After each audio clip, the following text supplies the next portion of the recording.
Namo Buddhaya. Perkenalkan, nama saya Firman dengan NPM 2432063 dari jurusan Teknologi Informasi. Saya dari kelas 1 BEM UMF. Nah, pada hari ini saya akan menjelaskan rangkuman tentang karma dan kelahiran kembali oleh Cornelius Whewell dan juga Biku Utamo. Nah, yang pertama-tama kita menjelaskan tentang menurut Cornelius Whewell. Cornelius Whewell menjelaskan konsep karma dan kelahiran kembali dalam konteks ajaran Buddha. Ia menekankan bahwa karma adalah hukum sebab akibat yang tidak bisa dihindari. Setiap tindakan baik fiksi, ucapan maupun pikiran meninggalkan jejak yang akan memengaruhi kehidupan seseorang di masa depan, baik dalam kehidupan ini maupun kehidupan berikutnya. Konsep karma ada satu tindakan baik dan buruk. Tindakan yang dilakukan dengan niat baik akan menghasilkan kebahagiaan, sedangkan tindakan yang didasari dengan niat buruk akan membawa penderitaan. Ini tidak hanya berlaku di kehidupan sekarang, tetapi juga dalam kehidupan mendatang. Dua, hukum sebab dan akibat. Karma bekerja seperti hukum alam. Apa yang ditanam, itulah yang akan dituai. Jika seseorang menanam benih kebajikan, hasilnya akan berupa kebahagiaan. Sebaliknya, jika seseorang menanam kebencian atau keserakahan, maka penderitaan akan mengikutinya. Kelahiran kembali ataupun reinkarnasi. Satu, proses kelahiran kembali. Kelahiran kembali terjadi ketika seseorang meninggal dunia, tetapi kesadaran atau energi kehidupan tidak berhenti. Ia akan berlanjut ke kehidupan baru sesuai dengan karma yang telah diperbuat dalam kehidupan sebelumnya. 2. Pengaruh karma di kehidupan baru.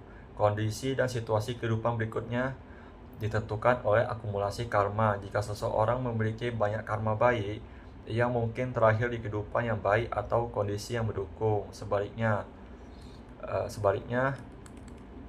karma buruk dapat menyebabkan penderitaan atau terakhir di situasi yang sulit. 3. Tidak ada aku ataupun tetap. Dalam konsep Buddhisme, tidak ada aku atau jiwa yang tetap. Kelahiran kembali adalah kelanjutan dari proses sebab akibat dari kehidupan sebelumnya, bukan perpindahan dari satu jiwa tetap ke tubuh baru. Tujuan utama memutuskan sirkulasi samsara.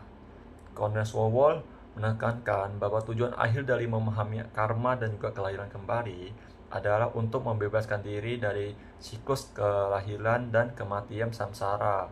Ini dapat dicapai dengan menjalani kehidupan penuh kebajikan, meditasi, dan mencapai pencerahan ataupun nirwana. Kesimpulannya, karma dan kelahiran kembali mengajarkan tanggung jawab atas setiap tindakan. Dengan memahami hukum karma, seseorang diharapkan menjalani hidup dengan lebih sadar, bertindak dengan kebajikan, dan berusaha keluar dari siklus penderitaan melalui pencerahan spiritual. Nah, selanjutnya, menurut Biku Utamo, menjelaskan konsep karma dan kelahiran kembali dalam Buddhisme sebagai siklus sebab akibat yang saling terkait. Karma menunjuk pada tindakan seseorang, baik melalui pikiran, ucapan, maupun perbuatan, yang membawa konsekuensi di kehidupan ini atau kehidupan berikutnya. Setiap perbuatan baik atau buruk akan menciptakan energi yang menentukan kondisi kelahiran kembali. Kelahiran kembali, reinkarnasi adalah proses berulang dari kehidupan ke kehidupan, tergantung pada karma yang telah ditanam. Jika seorang melakukan perbuatan baik, maka kehidupan berikutnya cenderung lebih baik. Sebaliknya, perbuatan buruk akan menyebabkan penderitaan di kehidupan mendatang. Kelahiran kembali terjadi karena adanya keterikatan dan ketidaktahuan yang membuat makhluk terus terjebak dalam roda samsara, siklus kelahiran dan juga kematian. Nah, untuk menghentikan siklus kelahiran kembali, Biku Utamo menekankan pentingnya mengembangkan kebajikan, melatih pikiran, dan melepaskan keterikatan dunia. Dengan cara ini, seseorang dapat mencapai pencerahan atau nibbana dan terbebas dari samsara. Dalam kehidupan sehari-hari, ia juga menekankan pentingnya menanam benih kebaikan melalui tindakan moral dan meditasi. Ini tidak hanya membawa kebahagiaan dalam kehidupan saat ini, tetapi akan juga menciptakan karma positif yang akan berdampak pada kelahiran berikutnya. Jadi, rangkuman karma dari mereka berdua Dalam ajaran Buddhisme, konsep karma dan kalian kembali merupakan bagian inti yang saling terkait. Karma merujuk pada hukum sebab akibat di mana setiap tindakan baik melalui pikiran, ucapan maupun perbuatan menentukan nasib seseorang di kehidupan ini dan kehidupan berikutnya.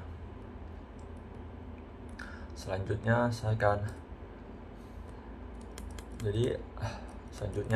baik Biku Utama maupun Koneswobo menekankan pentingnya menjalani kehidupan penuh kebajikan dan kesadaran. Setiap tindakan kecil berkontribusi pada masa depan seseorang, sehingga penting untuk selalu memiliki niat yang baik dan menjauhi perbuatan buruk.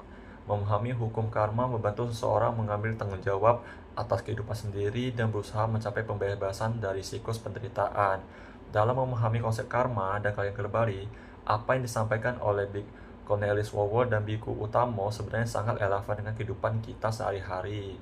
Mereka berdua menekankan bahwa setiap tindakan kita, sekecil apapun, memiliki konsekuensi yang kita alami, entah di kehidupan ini atau di kehidupan selanjutnya. Ini mengajar kita tentang pentingnya menjalani hidup dengan penuh kesadaran dan tanggung jawab. Karma bukanlah terjadi secara instan, tetapi seperti benih yang kita tanam. Jika kita menanam kebaikan seperti membantu orang lain atau berpikir positif, maka kita menciptakan masa depan yang lebih baik. Sebaliknya, tindakan negatif seperti menyakiti orang lain akan kembali kepada kita dalam membentuk penderitaan. Ini bukan soal hukuman, tetapi tentang bagaimana energi yang kita lepas ke dunia ini akan kembali kepada kita. Konsep yang kembali juga menarik untuk direnungkan. Dalam ajaran Buddhisme, tidak ada aku tetap yang berpindah dari satu tubuh ke tubuh lainnya. Yang berpindah adalah kesadaran dan hasil dari karma kita. Ini memberikan pelajaran penting bahwa kita sekarang adalah hasil dari tindakan masa lalu, dan kita memiliki kekuatan untuk membentuk masa depan melalui tindakan saat ini. Yang paling penting dari ajaran ini adalah bahwa kita tidak terjebak dalam takdir. Kita bisa memilih jalan yang lebih baik dengan memahami hukum karma, mengembangkan kebajikan, dan berusaha melepaskan keterikatan. Dengan cara ini, kita tidak hanya menciptakan kehidupan yang lebih baik untuk kita sendiri, tapi juga bagi orang-orang di sekitar kita. Sekian rangkuman dari saya, semoga dapat membantu. Namo Buddhaya.